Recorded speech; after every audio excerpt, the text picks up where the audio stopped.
Pemirsa, menjelang Hari Raya Idul Adha 1447 Hijriah, pengiriman sapi dari Kabupaten Buleleng keluar Bali mengalami lonjakan signifikan. Dinas Pertanian, Ketahanan Pangan, dan Perikanan Kabupaten Buleleng mencatat lebih dari 10.000 ekor sapi telah dikirim selama periode Maret hingga awal Mei 2026.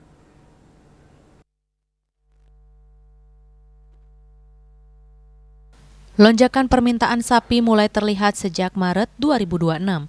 Jika pada Januari pengiriman tercatat sebanyak 782 ekor dan Februari 610 ekor, maka pada Maret meningkat menjadi 1.174 ekor. Peningkatan tertinggi terjadi pada April dengan jumlah pengiriman mencapai 9.870 ekor sapi. Sementara hingga pekan pertama Mei sebanyak 200 ekor sapi kembali diberangkatkan keluar Bali. Secara keseluruhan total pengiriman sapi dari Buleleng sejak Januari hingga awal Mei mencapai 12.636 ekor. Kepala Dinas Pertanian, Ketahanan Pangan, dan Perikanan Kabupaten Buleleng, Gede Melandrat, mengatakan lonjakan pengiriman terjadi untuk memenuhi kebutuhan Idul Adha.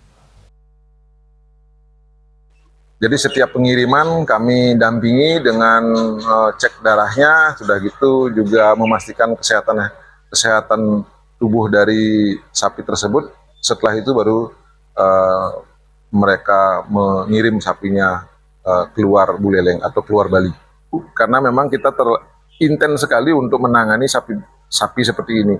Tetapi perlu diketahui, ini kejadian LSD ini memang kebanyakan sapi di luar Buleleng masuk. Itu satu. Yang kedua, yang mempengaruhi adalah musim biasanya. Yang membawa penyakit LSD itu juga ada. Tetapi kami sudah selesai, bisa kami selesai.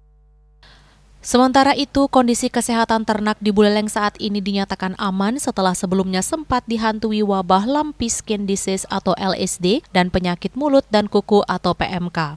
Namun demikian, tingginya lalu lintas distribusi ternak tetap menjadi perhatian karena berpotensi memicu penyebaran penyakit.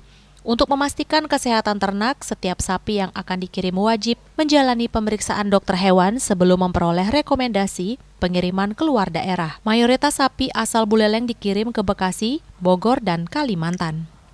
Yasri Yuli, Bali TV.